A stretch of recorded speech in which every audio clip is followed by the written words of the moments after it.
안녕하세요. 365 바로경배입니다. 자, 여러분 오늘 여기 경기도 가평에 있는 전원주택입니다. 전원주택. 이 아저씨가 갑자기 뭐 전원주택을 말라고 이야기하노 이렇게 싶을 수도 있어요. 여러분 저는 뭐 토지 공장까지도 다 경매뿐만 아니고 부동산으로서도 제가 다 만졌던 사람이기 때문에 저는 이런 데 대해서 사실 너무 잘 압니다. 잘 알고 해. 근데 요거는 단순히 그냥 보기에는 그냥 사진상 보면 이 하나의 집 같죠. 그렇지가 않아요. 그렇지가 않고요.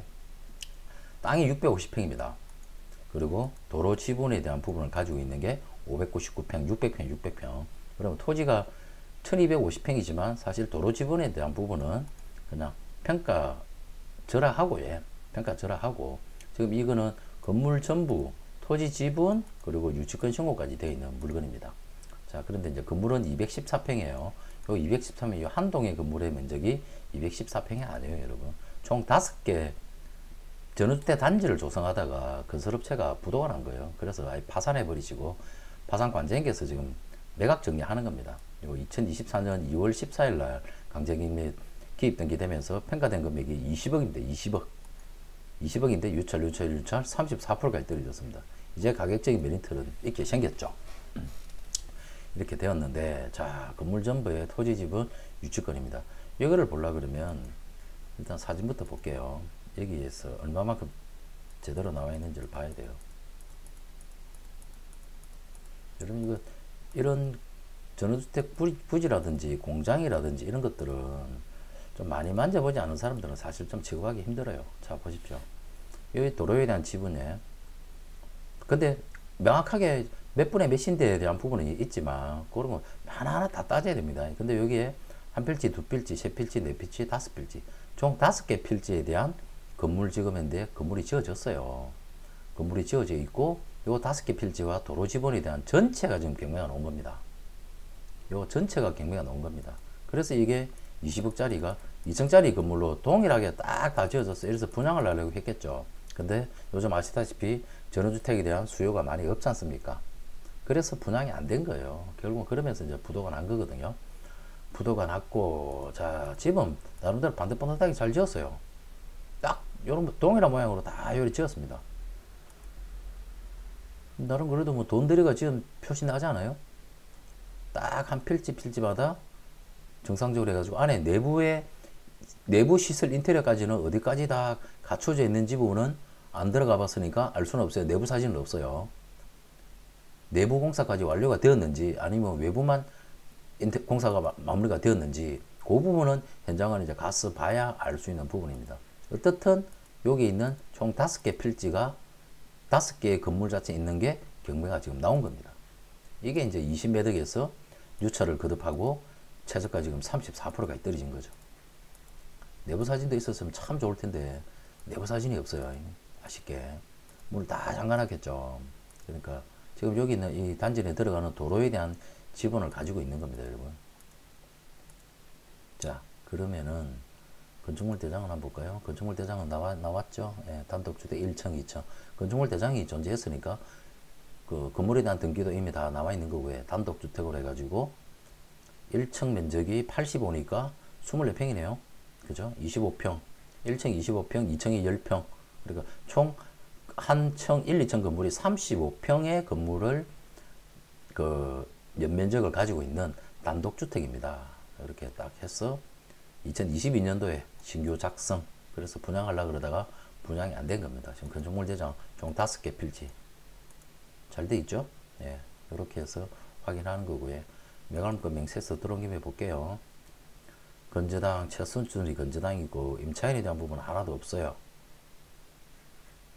자, 토지를 담보로 해가지고, 토지를 담보로 해서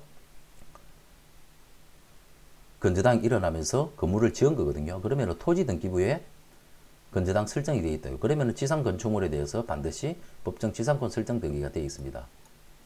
법정 지상권에 대한 부분이 토지에 대출을 해주면서 건물에 대해서 땅을 대출해 줄 때 은행에서 다 그래요. 새로 건물이 지어지게 되면 거기에 대한 지상권 자동 설정에 대한 부분을 하고 대출이 나가거든요. 지상권자인 양주축협에서 말소 동의서를 제출했다. 건축물에 대해서 법정 지상권이라든지 토지 건물 소유주가 한 사람이 누군가 취득하게 되면 자기네들 땅에서 가지고 있는 지상물에 대한 지상권에 대한 포기를 한다. 그 이야기거든요. 그러면 깨끗하다는 이야기예요. 근데 요 비고란에 보면 더 중요한 사실이 있습니다. 유치권 신고인 강땡땡벌에 의하면 공사유지 채권이 17억 정도가 유치권 신고가 지금 들어와 있습니다. 법원에. 이거 매각물권 맹세서예요, 여러분. 매각물권 맹세서입니다. 법원에 유치권 신고가 지금 17억이라는 돈이 들어와 있습니다. 아, 크죠? 엄청나게 크죠? 근데 저는 감히 말씀드리지만 이 유치권 저는 깰 수 있습니다. 돈 안 들고 깰 수 있어요, 여러분. 그래서 이 토지나 공장, 창고 이런 걸 하다 보면 이렇게 가격이 많이 떨어지는 이유가 저는 유치권적인 부분도 있지만 또 현실적으로 전원주택 부지에 대한 부분이 분양이 잘 안 되니까 비싸게 분양하니까 분양이 안 됐죠. 근데 건축을 하시는 분이거나 이런 쪽에 좀 더 재주가 있으신 분들은 위치적으로 보면 맞다 그러면 이런 걸 아주 경매로 싸게 취득을 해가지고 마무리 내부 마감 공사가 필요하면은 좀 마무리 마감 공사를 하면서 유치권을 깨버리고 한 채는 자기가 쓰는 거예요. 그래, 나 한 채 그냥 1억 5천짜리 그냥 집 하나 샀다 생각하고 깨끗한 집 하나 쓰고 내 채는 1억 5천에 팔면 얼마죠? 1억 5천에 사니까 4일은 4, 4, 5, 20, 6억.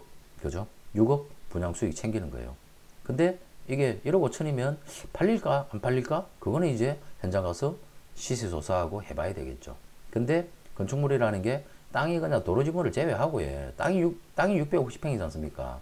토지를 임야나 전답에서 형질 변경해가지고 필지를 평탄하게 조성하고 단지 내 도로를 닦고 하려 그러면요. 아무리 이 땅이 못해도 평당 가격이 50만원 정도는 한다고 해요. 가공비까지 합산하면은. 그러면은 50만원 얼마입니까? 6, 5, 30? 땅값만 한 3억 5천 정도 이상 하죠. 그죠? 도로 지분까지 하면 한 4억 정도 될 거예요. 감정평가 도로에 대한 부분 얼마나 하는지 한번 볼까요? 단독주택에 대한 부분이고 도로에 대한 감정가격이 안 나와 있나? 토지 여기 대지 도로 여기 있네요. 도로는 평당 도로를 평당 한 감정평가가 한 40만 원 정도 잡았네요. 12만 7천 원 제곱미터니까 그러면은 한 40만 원 정도 된다는 거거든요. 대지는 땅은 일반 대지는 38만 6천 원 곱하기 3.3 하면은 얼마예요? 33은 9, 33은 9. 예. 120만 원 정도 잡은 겁니다. 평당 120만 원. 근데 이거를 그냥 말 그대로 그냥 땅값만 환산해가 보더라도 아무리 임야 전답에 이렇게 평지 가공하고 도로까지 닦으면 아무리 싸도 50만 원 이상이라고 해요. 그러니까 저는 아주 보수적으로 잡은 거죠. 50만 원 잡으면 5억 30, 3억 5천 4억이라니까요. 도로 지분까지 해서 땅값만 5억 정도 돼요. 아무리 싸게 잡아도. 그리고 건물을 지금 2022년도에 지은 거지 않습니까? 빼대 골조공사하고 기초공사하고 이렇게 지으려고 그러면요. 아무리 싸게 지어도 평당 400만 원 이상 그냥 들어갑니다. 그러면 건축비만 8억에서 10억이라는 이야기예요. 그러면은 땅값 아주 보수적으로 잡고 지금 현재 건축물 가격만 해도 10억에 5억, 15억인 거예요. 15억인데 떨어졌죠. 15억에도 지금 반값이라고 보면 되지 않습니까? 아주 메리트 있죠. 그죠? 나름대로 그래 따지면. 이제 이런 거를 전문적으로 하는 우리가 그 소위 표현하는 그냥 건설 집 지어서 분양하고 하는 꾼들이 아주 싸게 요거를 취득해가지고 잘 팔고 하면 좋아요. 좋은데 하나의 복병이 아까 보셨다시피 토지 용도 계획관리지역이다. 그죠? 복병이 유치권이지 않습니까? 유치권.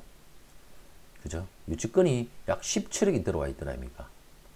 다 집들은 지금 다 비어 있어요. 명도할 건 없어요. 다 비어져 있으니까. 소멸되지 않은 권리 있나요? 없지 않습니까? 1순위 건조당 이후에 다 건조당이고 강제경매고 다 소멸되고 토지에 대해서 존속기간 지상권 존속이거든요. 이게 지상권 30년간 법적 최대 30년이거든요. 지상권 설정에 대한 부분이 있지만 이 부분에 대해서 채권자가 포기합니다라고 법원에다 제출했지 않습니까? 매각물권 맹세가 됐잖아요. 그러면 토지에 대한 지상권이라든지 이 모든 부분들 다 싹 다 소멸이 된다는 거예요. 깔끔하게 정리가 되는 겁니다. 그러면 요거를 해결하면 이제 뭘 해결할 게 하나 남았다? 유치권 하나 남았다. 공사비 채권 17억에 대한 유치권. 지상권은 이미 깨졌어요. 유치권만 해결하면 됩니다. 이 유치권만 해결하면은 거의 감정가 20억짜리를 34%인 가격에 7억 얼마에 취득할 수 있는 겁니다. 근데 저는 여러분 이거 유치권 100% 깰 수 있습니다. 저는 100% 깰 수 있습니다. 제가 서초동 법무법의 혜성의 부동산 경매 사무장입니다, 여러분. 재산 지키기, 재산 늘리기의 이 7가지 항목이 부동산 경매와 밀접한 관계를 가지고 있어요. 이게 깡통 전세, 대입변제, 개인 회증 파산, 불허가 신청, 보증금 반환 청구 소송, 12% 지연이자 받아요. 단기 매매, 매매 사업자. MPL 기법 활용해서 안정적인 지위로 낙찰받고요. 특수물건, 이게 특수물건입니다, 여러분. 지금 이 물건이 특수물건이에요. 지상권에 대한 부분은 말소 들어왔으니까 상관없고 유치권을 깨뜨려야 되거든요. 특수물건 잘 유치권 소송 없이 잘 깨뜨려가지고 고수익 내는 겁니다. 그리고 이제 보통 일반 주거용 건물이나 공장도 마찬가지고요.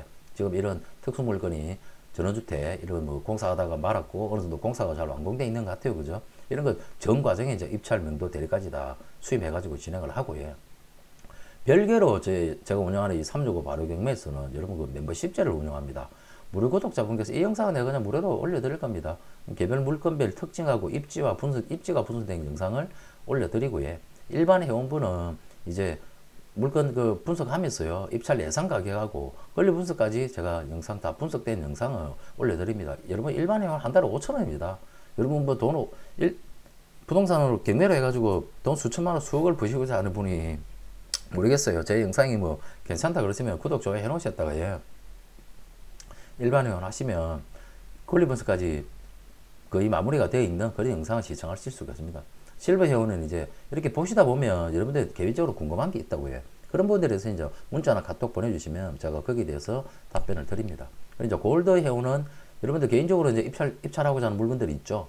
그런 물건들 하는데 부동산은 재산이다 보니까 혼자 학원에서 배웠다 하지만 불안하다니까요. 그런 데 대해서 여러분께서 불안에 떨고 또 괜히 그냥 뭐 그러지 말고요. 골드회원 가입하셔가지고 전화 주시면 제가 지금 이 물건 분석해주고 해드리듯이 여러분들한테 정확하게 본인들이 보고 있는 물건에 대해서 권리분석 싹 마무리 해가지고요. 유선으로 제가 알려드립니다. 사장님 이런 부분 체크하시고요. 저런 부분 체크하시고 체크해 보셨어요? 해보니까 이렇더라. 어떤 방법으로 체크했습니까? 그 방법 아닙니다, 사장님. 다른 방법으로 한 번 더 확인해 보세요. 그거를 제가 사건별로 컨설팅을 다 해드립니다. 그게 골드 회원이고요. 그러다가 여러분께서 문제 없다고 확신을 가지고 낙찰을 직접 받으셨어요. 그러면 신속하고 안전하게 명도해야 될 거 아닙니까? 그러면 제가 제 의뢰인들한테 명도하는 그 방식대로 여러분들한테 유선으로 계속 알려드릴 거라니까요. 그래서 제가 컨설팅 해주는 대로만 따라오시면 됩니다, 여러분. 그럼 명도가 깔끔하게 마무리할 수 있어요. 돈 적게 드리고 할 수 있습니다. 제가 부동산만 23년이고 경매만 지금 17년차를 하고 있습니다. 저는 실무를 하는 사람입니다, 여러분. 실무를 하는 경매 사무장이고요. 여러분들 그 비싼 고액 학원비 들이시고 그런 학원 다니다 시간 낭비하고 막 그러시는데 이러지 말라고 만든 프로젝트가 제 멤버십입니다. 멤버십 회원 잘 활용하시면 여러분들한테 적은 비용으로 아주 큰 효과를 얻을 수 있을 겁니다. 저도 개인 사업 하고 있고요. 제가 온라인 플랫폼 사업도 하고 있습니다, 솔직히요. 근데 좀 이따가 이제 저희가 판매하는 상품도 이제 올릴 거예요. 그리고 제가 손님들하고 수십 년 만나보니까 저도 손님들한테 많이 배웁니다. 사람마다 자기 먹고 사는 영역이 다 다르지 않습니까? 내가 IT에 대해서 뭐 얼마나 알겠습니까? IT는 IT 전문가가 따로 있다고요. 세무에 대해서 저도 우리 세무 회계사 써요. 고성적으로 비상료 주면서요. 그게 내 사업에 집중하고 내 전문 분야 아닌 부분은 다른 전문가한테 맡기는 거예요. 그렇게 하면서 세상에는 정말 공짜도 없고요. 쉬운 것도 없습니다. 다 비용 주고 한 만큼 내가 관심을 가진 만큼 얻어지는 게 제가 나이 50을 넘게 살아보니까 비즈니스를 해보니까 그렇게 느껴지더라고요. 자, 여러분 전체적인 내용에 대한 부분은 이야기를 말씀 다 드렸고요. 요런 게 도로 지분 포함해 가지고 5개가 지어져 있다. 5개가 전원주택이 예쁘게 지어져 있습니다. 그리고 도로 지분까지 해가지고 이거를 하나는 내가 살고 4개는 그냥 아이고 그래 뭐 싼 가격에 팔자 그런 식으로 하면은 본인은 집 하나 그저 얻을 수 있고 아마 수익을 더 낼 수도 있을 겁니다. 그런 취지로 접근을 하시되 한 가지 문제가 있었던 유치권을 깨뜨려야 됩니다, 여러분. 그 유치권을 소송으로 가지 않고 가장 깨뜨리면 가장 확실한 겁니다. 이제 그래서 이런 물건들은 수입료도 여러분 비싸요. 이런 물건은 뭐 어떻게 뭐 그냥 단순히 그냥 뭐 몇백만 원 받고 처리를 해줄 수 있겠습니까? 품값도 안 놉니다. 왔다 갔다. 경비도 안 놉니다. 그러니까 여러분들께서는 뭐 컨설팅 수수료가 뭐 비싼 것 같죠? 그렇지 않아요, 여러분. 입찰가 산정하면서 잘못해가지고 뭐 비싸게 쓰는 건 안 아깝고 컨설팅 비용 주는 건 아깝고 사람 심리가 뭐 저도 이해는 못하는 바는 아닙니다. 그리고 이제 또 유치권이라는 부분이 숨어 있기 때문에 대출 관계도 잘 파악해야 되고요. 이 유치권 17억 들어와 있는데 이거를 비용 안 들이고 여러분 깼다고 생각해 보십시오. 엄청난 돈을 벌어 들이는 거예요. 그게 부동산 실무 전문가들이 하는 일입니다, 여러분. 이 물건에 대해서는 일반 개인은 아니실 테고요. 그래도 이런 쪽으로 좀 관심을 가지고 계신 분들이 야 이거 내가 이번에 비즈니스 한번 해봐야겠다 하시는 분이 있으시면 연락을 주시면요 제가 유슈관하고 깔끔하게 끼워드려 가지고 여러분들 사업에 도움이 될 수 있도록 해드리겠습니다. 자, 이 영상은 여기까지 할게요. 감사합니다.